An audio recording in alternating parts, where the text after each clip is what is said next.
I buried a part of my soul in Afghanistan, and I don't think I'll ever get it back. I got back and I was angry all the time and I was sick all the time. I was mad at everything. I hated life. I was on over 90 prescriptions over 4 years. Everything in this cabinet right here almost killed me multiple times. After a life like that, like, what the fuck do I do?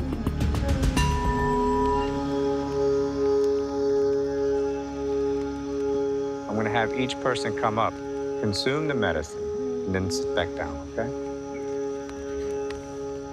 Ayahuasca is a very powerful entheogen.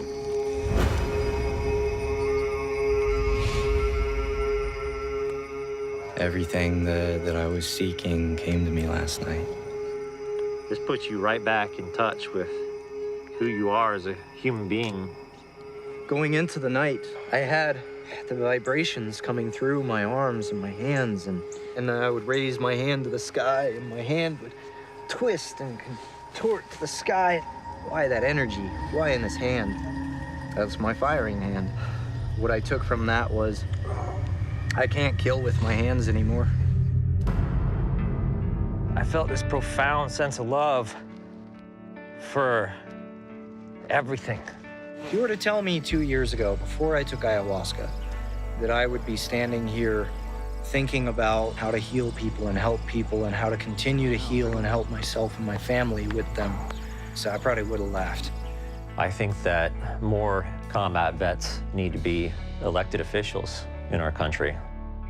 I want to get elected to office. I'm gonna run.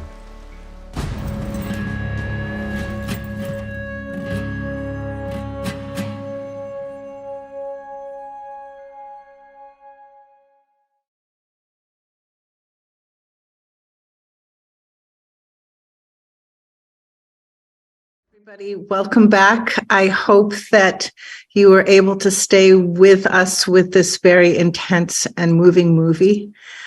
We have with us as discussants tonight, Janine Segert and Jared. Jared, I don't have your last name. My last name is Jared Reinhardt is my last name. Jared Reinhardt from Heroic Hearts Project. And Bessel and I saw the movie when it first came out, and it's just as moving now as when we first saw it. I was crying during different parts of it.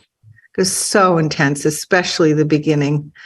You really very powerfully convey how hurt these soldiers are when they return, and how much they want to feel their loving, connected emotions again. It's really devastating. So thank you for being here. And I guess I want to say that I met the founder of Heroic Hearts when Bessel and I were taking a training for clinicians to become guides for ketamine-assisted psychotherapy. And so we met the co-founder, Jesse Gould, then.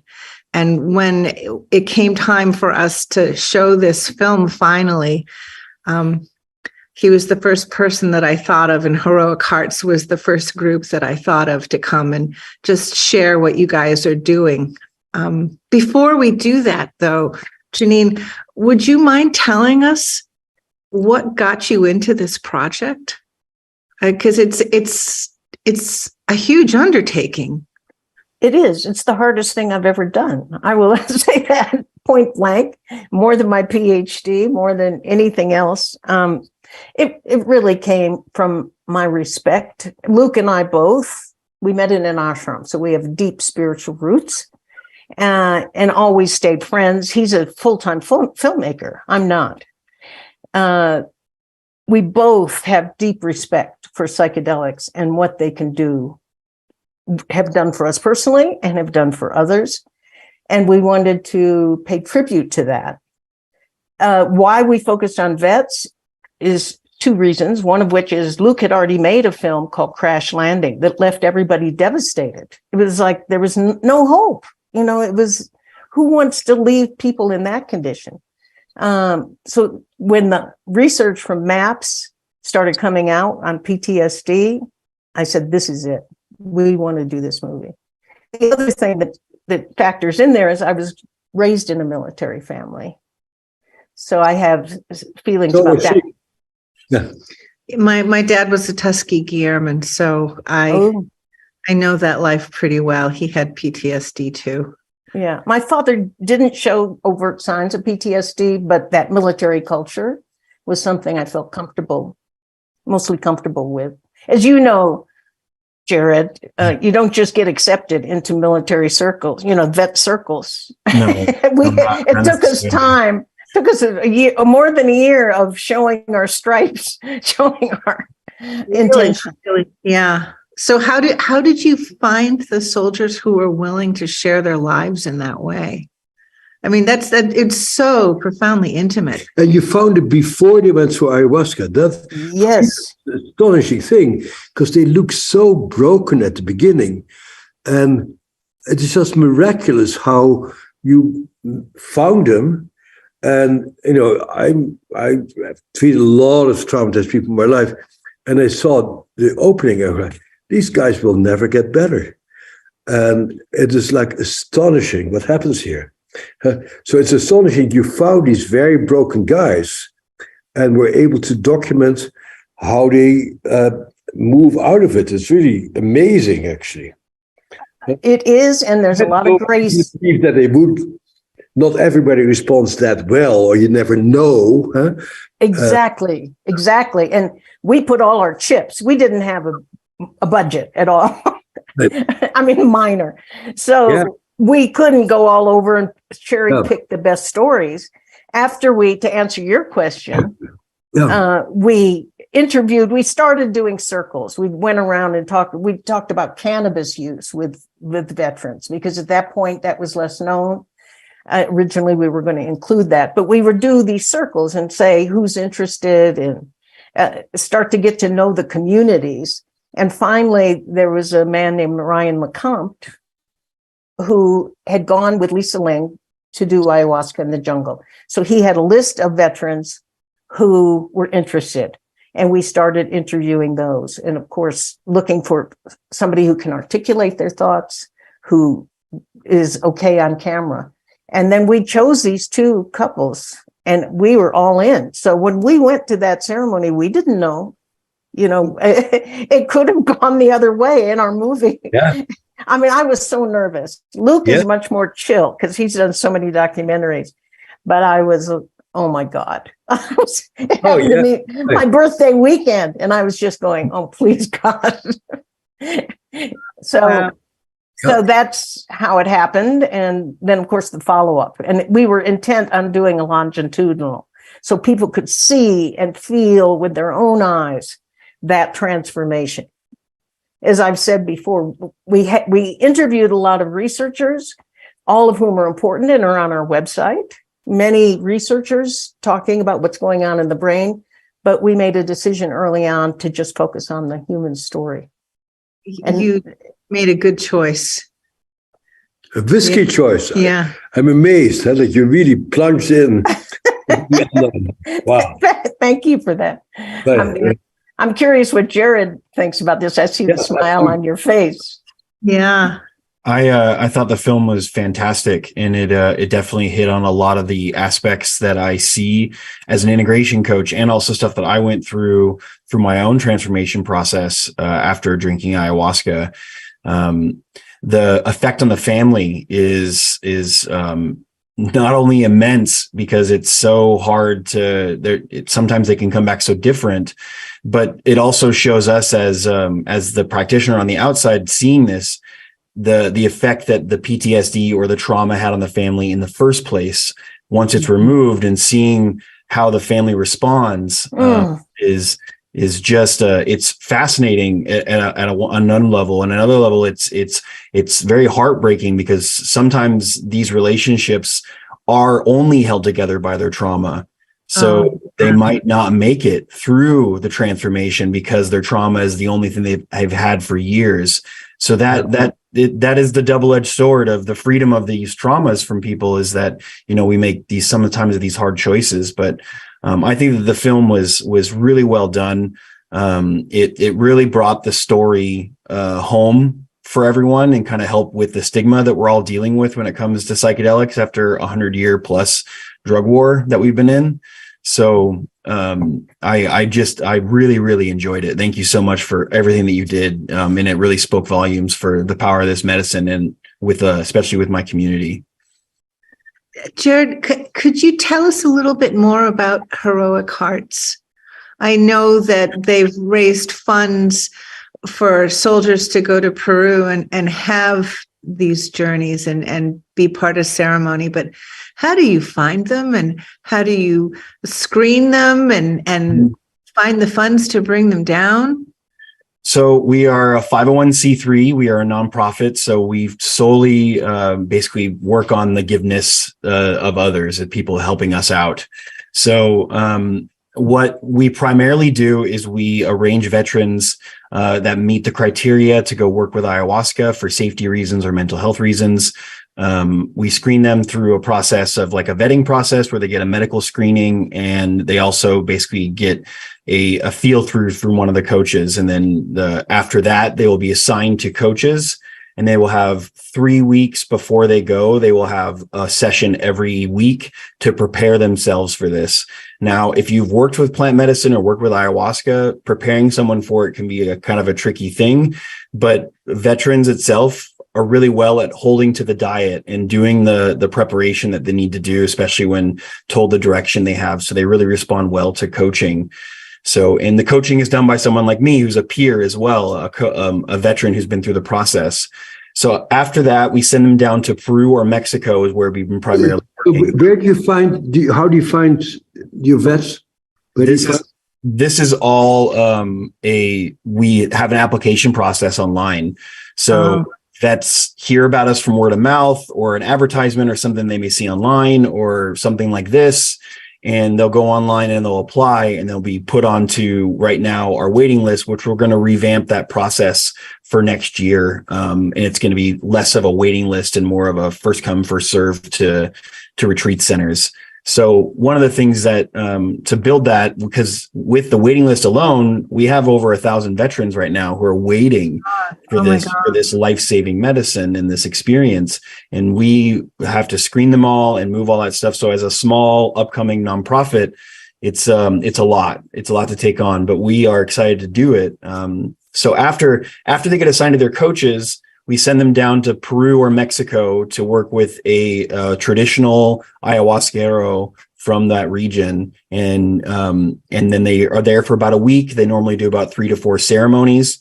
And then they return home after this big experience. And then after that, their coaches then work with them for a period of about a month and a half to 2 months to continue with the integration. And that's actually something I saw really poignant in your film, was that he said that he's like, when I came home, I didn't know what to do with this. And he was telling everyone to go drink ayahuasca and all this stuff that I learned not to do the hard way as well. So I tell my clients, don't tell everyone that you drink ayahuasca.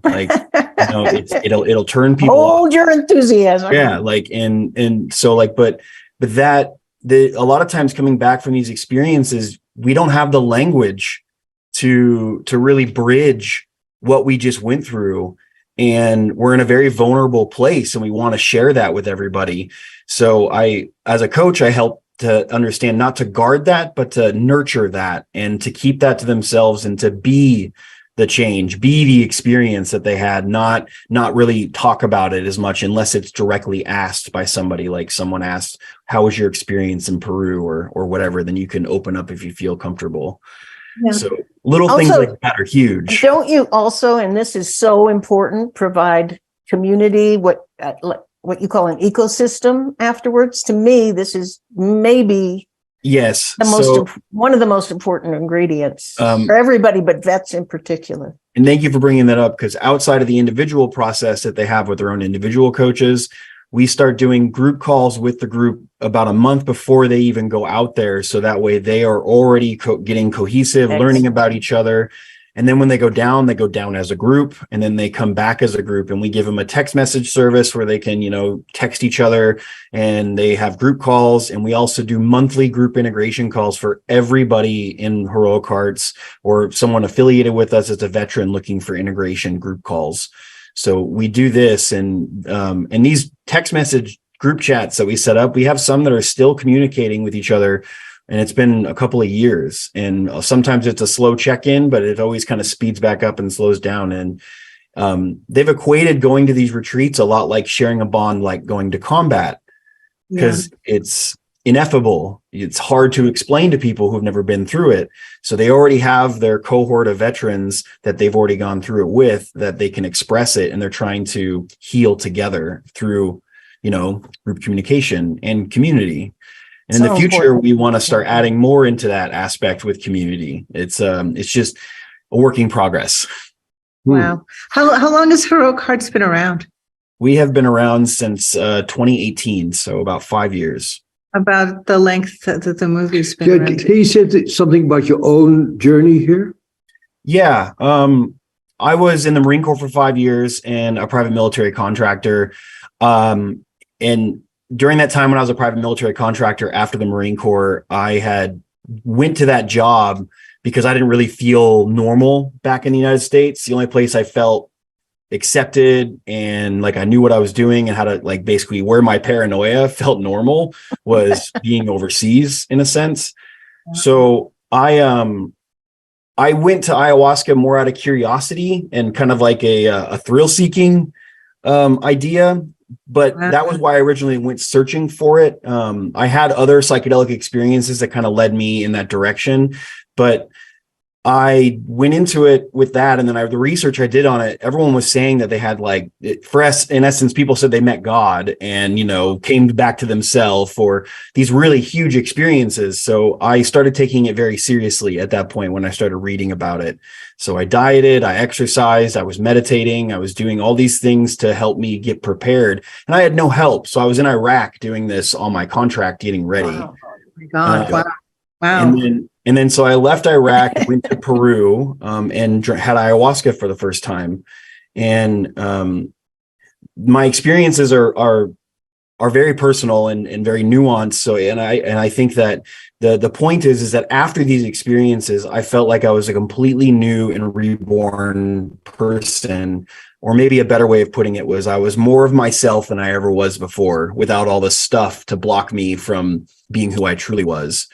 And I didn't know where to go after that because I didn't really feel called to being in the combat arms anymore. But I didn't really have anywhere else to go. I didn't really want to stop. So I went back to Iraq for about 10 months after I drank ayahuasca and integrated with my team out there. And I'll tell you, the best way to describe this was I left that place, and that place was a base in Iraq that I was defending from ISIS. And it was a contract that I was making very good money on, and I had mediocre relationships with. But when I left 10 months later, it was a place in my life where I was like, I don't need to do this anymore. And it's okay. Like, I don't need to fight. And somebody else wants to, that's totally fine too. Like, I'm at peace with that. But when I left, it was after the ayahuasca experience. This was afterwards. Yeah, I went back to Iraq 10 months after ayahuasca. And during that time, it went from that kind of environment to home. Like, I was home. Like, I had people I loved that were there. I started getting to know the community in Iraq and learning about the culture, and they stopped being them and they started being us.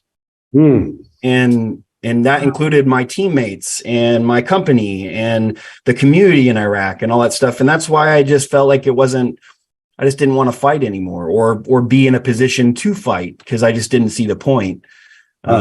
So that stretches another thing where I didn't know where else to go. I didn't want to go back to the States again because I was still kind of avoiding some of my own integration in that case.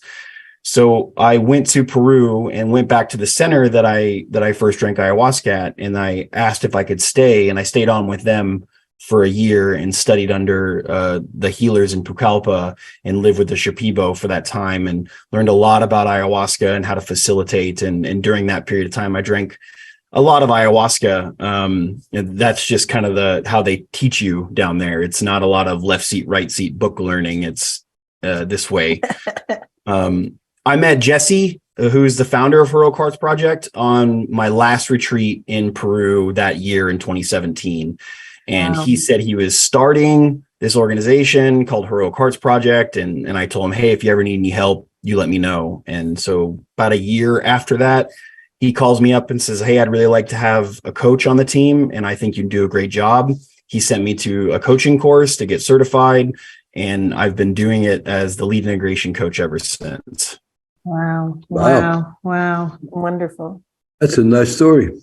Well, thank you. It's a beautiful story. I was at one point in there when you were talking about being in Iraq and doing your own work, I thought, now that's a heroic heart.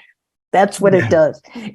No matter where it is, it's true. I just wanted to give you that. It's so mind-blowing about me staying in Iraq, but I tell you, it was just another bubble for me, because anybody who's been deployed will tell you that it's mostly boring. There's not a lot of stuff going. It's very routine. It's the same thing. So I added things like studying philosophy and meditation and diet and exercise to my routine out there.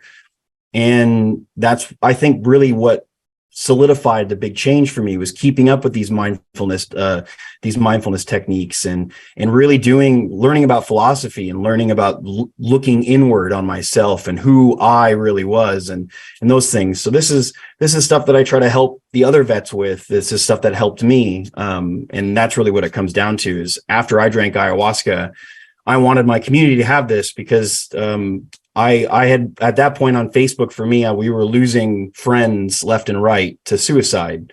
And it was like my unit alone was called the Suicide Battalion by the New York Times. They made an article about us, 2-7. And so it's been heartbreaking, but the work that we're doing with Heroic Hearts is saving lives, and these medicines are saving lives. And I think that we're a little behind the curve when it comes to the research, but I don't think that's going to stop us for long. And I don't think it's a lot, for me, it's not a lot about measuring the physical effects or the method of action, which a lot of scientists or a lot of people are looking into, which is important to know. But I do think that what you showed in your film about the integration and the long-term benefits that people are having, the long-term mental shifts, not to say that psychedelics are not an easy button. They're not going to make your life better. And absolutely, it's not going to fix everything, but it helps to broaden your awareness to maybe see the stuff that needs to get fixed. Jared, I'm curious about it, because sometimes the psychedelic journeys are extremely painful. Yes. And so can you say a little bit about, like, easy to think, oh, you see God and everything's going to clear up, but it's not an easy trip at all. No. So can you say a little bit about it, how challenging it can be also? Yeah. I will say that ayahuasca was it was the hardest thing I've ever done in my entire life. Out of all the military stuff, out of all the trauma, out of everything that I feel like I've been through, it brought me to the hardest place I've ever been in my life. And also pulled me out of it. Wow. And that's the difference is that I felt like there was a part of me that needed to die in the jungle, so the person that I was could be reborn from the ashes like a phoenix. So, and I mean that to the point where the phoenix has to still let itself burn. And that's how difficult it can be. And sometimes these experiences can be so chaotic and so overwhelming, and so there's no story arc to them. We don't know what happened. It was just pain. It was just this. It was just that. But usually with time and some integration and maybe even some talking with people that were with you or a coach or anybody, you can start to find that these experiences I found are somatic, especially the very physically painful ones. It's places in the body where you are storing trauma and it's being purged out. And sometimes that purge continues after ceremony with emotions, because that has been opened up and those emotions are needing to be processed for the next couple of weeks. Yeah. Sometimes people after ayahuasca are depressed for a few weeks afterwards, and it's not the glow that they're looking for. Right. And so, what I think you're really emphasizing, which I think is terribly important as these substances are maybe becoming legal gradually, is the central importance of community. Yes. And having a guide and having people to hold you, because you go on a potentially very dark journey. Mhm. I like to really emphasize people should not blow their minds by themselves in isolation, because I think that would be potentially very dangerous, and how that holding community is terribly important. Huh? Yeah. Absolutely. Absolutely. Maybe the most important. Our tribal ancestors have been working with these medicines in that environment, a tribal community environment, for a very, very long time, much longer than we have had medical science in the United States. So I do think that is extremely important for us to look at, especially with the healing modalities. And veterans, I know, and the studies have shown this even through group talks, is that veterans do well in group therapy. And I think that veterans are a lot like the canary in the coal mine when it comes to being able to test a subgroup. So it's not just veterans, it's people. People do well in groups. We are group animals. So community is very important. I'd like to ask two more questions, because I know that we've already been talking for quite some time, and so far nobody's giving us the time limit yet. But from Janine, I want to know, it's been quite some time since your protagonists had their journeys, and I think that everybody who watched the film tonight would love to hear some kind of update about how they are. And then from Jared, I would like to know how many vets have gone through the program so far. You said there were over 1,000 people on the wait list, and what kind of funding it takes to bring a soldier down. So would you mind both answering those questions? Yes, I can be relatively brief. Of the four, one of them, Matt Kahl, did die. He died in a fire last September, a year ago, September. So sorry. Wow. Really a loss for the whole community, not only for his family, with whom these are all my family now, so I'm in touch, for his sons, for his wife, who has a very strong spirit herself, Amy. Yeah. Mike and Brooke, of course, life goes on, as Jared said, there's life challenges and family challenges and kids and all of that. But I talk to Mike and Brooke quite regularly. And I said, Mike, this is what I tell people. Is it true that weekend really shifted your PTSD, and that it's given you a level playing field to live life and to face life challenges? And he said, absolutely, absolutely. So that's what makes us all so passionate, right, about this, is the potential for that switch to happen, so that then the hypervigilance and the isolation and all of those things start to go away and lighten up. And then you have life to live, of course. And I'm sure you could attest to that, Jared. Oh, yes, absolutely. After ayahuasca, there is like a bliss bubble that can occur, and I call it a bliss bubble or a pink cloud, and it's wonderful. But I also call them ayahuasca's training wheels. It's for you to go out and feel everything's good, and I can do these practices, and you have the neuroplasticity, and you can do all those things. But eventually, you got to ride the bike alone. You got to do it on your own. Yeah, with your muscles. Yeah, yes, definitely. So, that's how I like to see it. And to answer your question, we have served just about, I'd say a little bit, close to 550 at this point. Wow.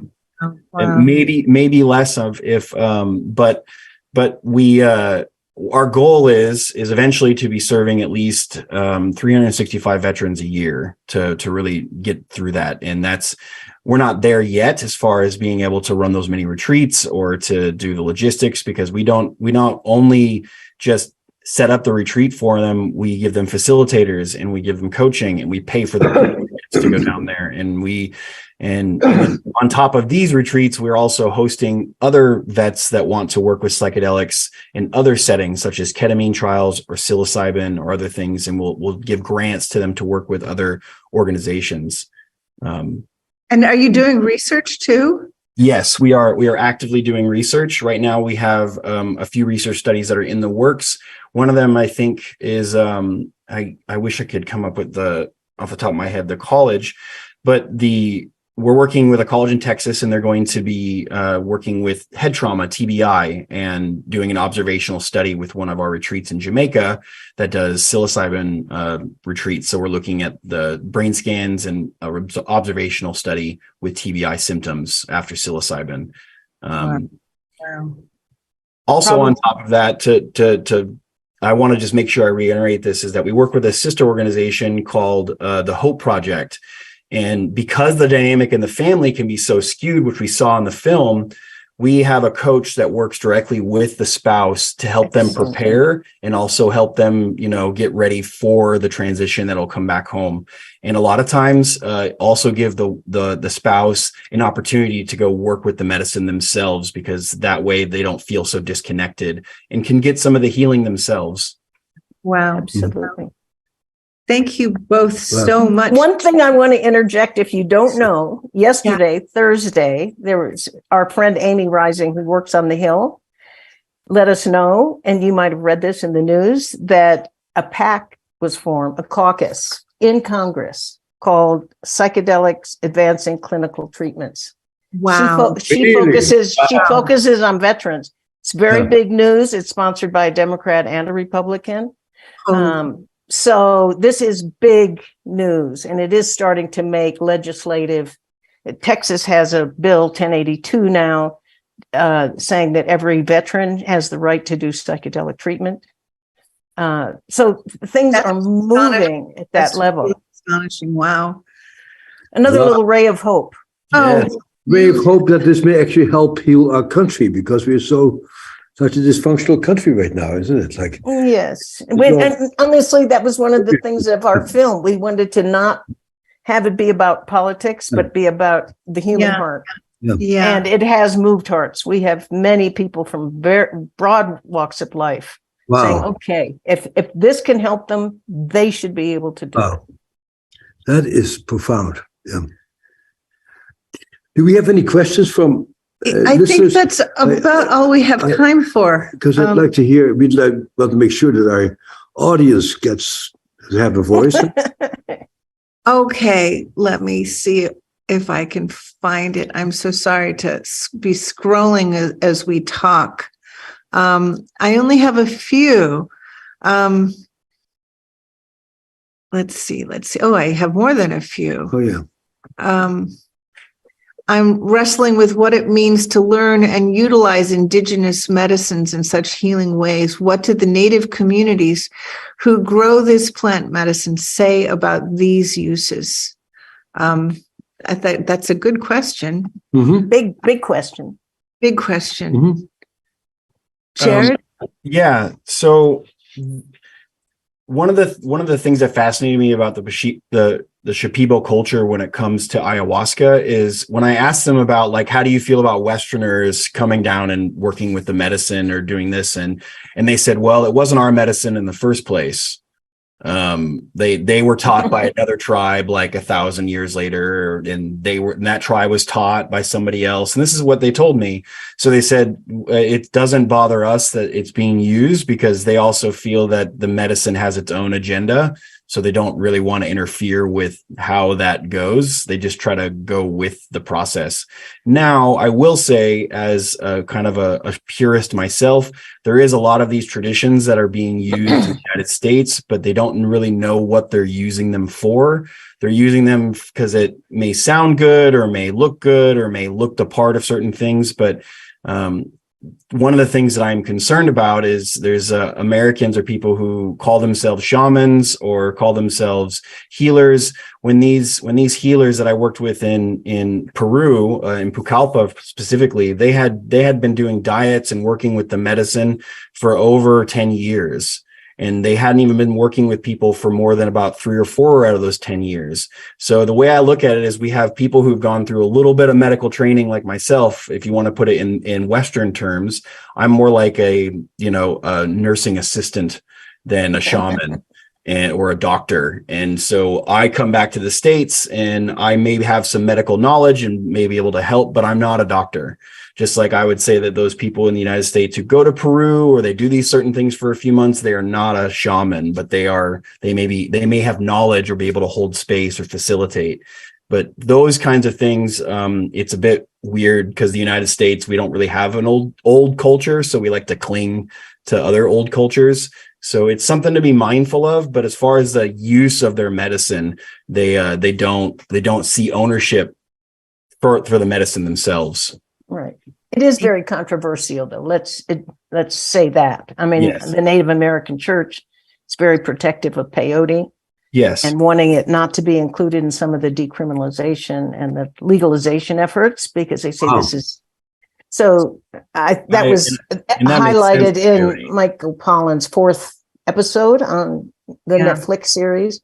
So, it's very sensitive, wanting to be respectful. As long as as well as knowing that it can be modified to fit our culture, as religions have done syncretically through the years and through centuries. So the main thing is to be respectful.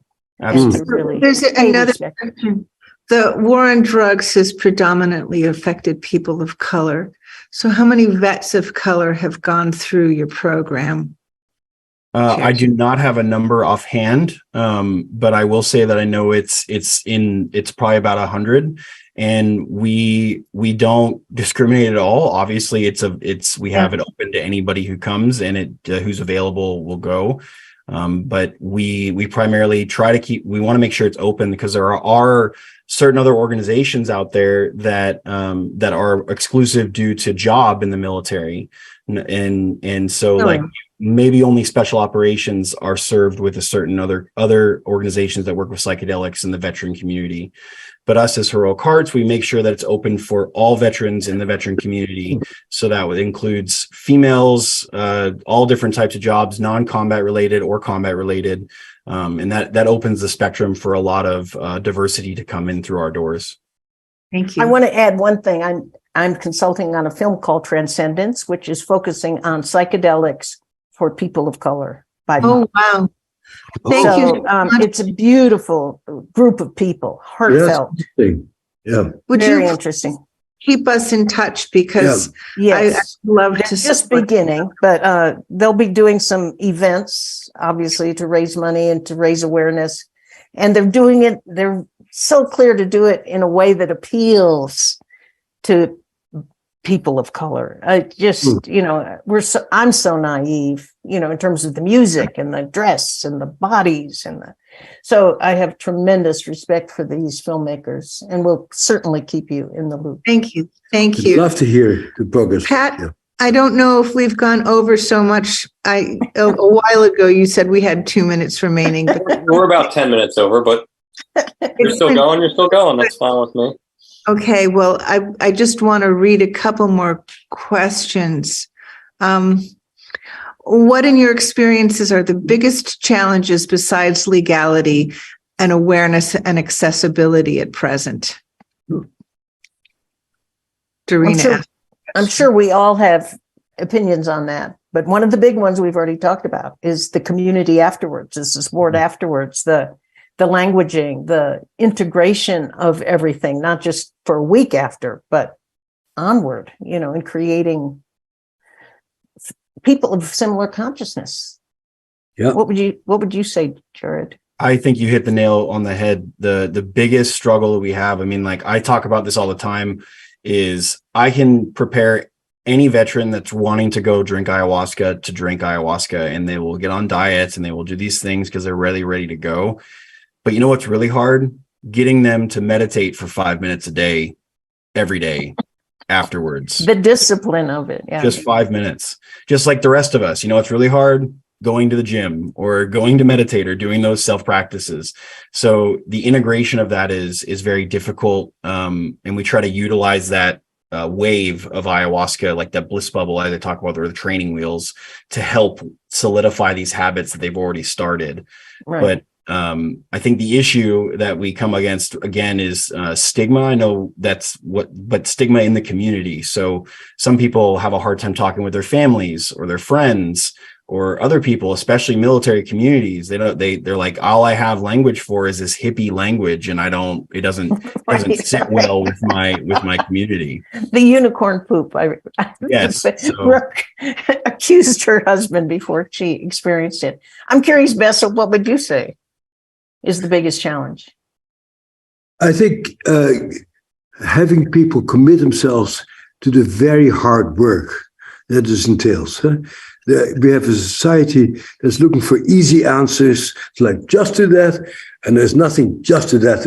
It's a very deep, immersive experience that will profoundly change everything about your life. And for people to commit themselves to go very deep, it's not exactly sort of what our culture does. No, we like the quick fix. And so I'm really deeply impressed with anybody who's willing to go this deep and to really go with whatever it brings up, and families who are able to go with people and support them, and communities. And so how do you keep the people in your life to go with you and to accompany you? Would be very likely that your therapist or your psychiatrist would say, "Oh, that's terrible. That's so dangerous. Just take your Prozac," or those pills, like Matt.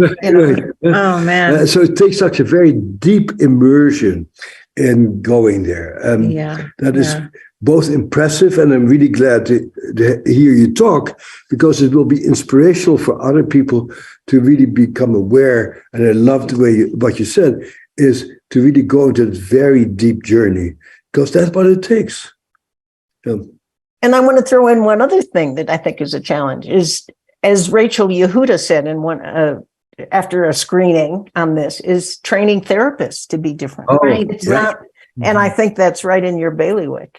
Training such a different approach. It's not about directing and moving and no, it's about cognitive, helping people to stay present with the very thing that they've been trying so hard to run away from feeling. Mm.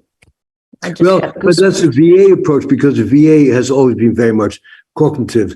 Most of the rest of the therapy world doesn't believe that telling people to be rational is all that effective. I'm not stuck in that position there. Yeah. Although the VA is doing good work. Rachel Yehuda has a clinic now. No, she has one little thing. I know, and I can tell you that it's not been a great outfit, actually. Yeah. But there are rays of hope. And this whole discussion and your movie has given us a lot of hope. I think your movie is terribly important, because you see how far people have come. And anybody who sees the movie sees that indeed you went into it cold, and we share the despair at the beginning, and then you see people wake up, and how can people be untouched by the astounding progression that you were able to document at your own risk. And so I really admire you for having taken the risk to go in there cold, know what's going to happen. Thank you. It is, and we're very blessed. I also want to say one thing, that I hope you picked up the somatic elements in there. Very much so. I was insistent on those being highlighted somewhat, because I'm obviously a big proponent of somatic and keeping the art language that spontaneously emerges when people talk about the hurt parts of themselves and coming back to their whole self again. Very, very much a part of that process. Yeah.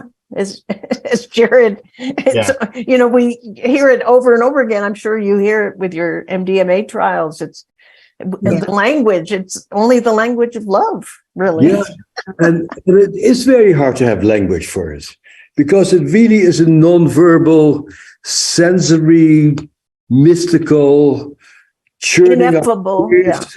Like, Yeah. but I say to people, basically, you plow open the brain. And it's, Spill it out. and when you're in it, you don't know what's happening. You have no rational and linear thinking. You just go into a state that can be very upsetting and very scary and certainly always unfamiliar. So it's a great adventure, and it takes a great deal of trust. And that's why this community piece is so important, and having a guide who holds you as you go on this very, very hazardous journey, actually. Yeah. So it's beautiful. You really illustrate it beautifully. Yeah. Thank you. Yeah. And they're living it. Jared and Jesse and Heroic Hearts are bringing it alive comprehensively. And it's just like, go to their website, donate. That's right. Donate to the Trauma Research Foundation, for goodness sake. Yes. This is important, life-changing, culture-changing work. Yeah, it is. Wow. Our founder said, if you want to help veterans, donate to psychedelic research. Good. Yeah. So maybe we can put your website on our. Yeah. I don't have access to the chat, but if someone wants to just Do that. heroicheartsproject.org is how you can look us up. We'll have that on our website when we follow up with the film festival. And just as a last note, I love that heart over the military stripes on your shirt. Yes. Yeah, that's really beautiful. I grew up with my dad wearing stripes like that, so it's nice to see the heart on the top of it. But I was really, really moved by what Jared said. He went back to Iraq and he saw everybody. Yeah. And the basis of the military is us versus them. Right. To dehumanize the other side. So it's okay to kill them, and that your heart opened up both for your own guys and the people who you were sent there to kill, basically. And I think that's extraordinary. Huh? Your heart opened up to those other people also. Like, wow. Yeah. I never wanted to close it ever since. Yeah. This is what we need. Yes. Thank you. Yeah. Thank you. Thank you all. Yes, So thank for you. all the work you're doing. Research Foundation, and thank you so much for making this beautiful film, and thank you so much for being here for this discussion. I know that you've touched many people tonight. As have you, and as we all. I mean, what great company.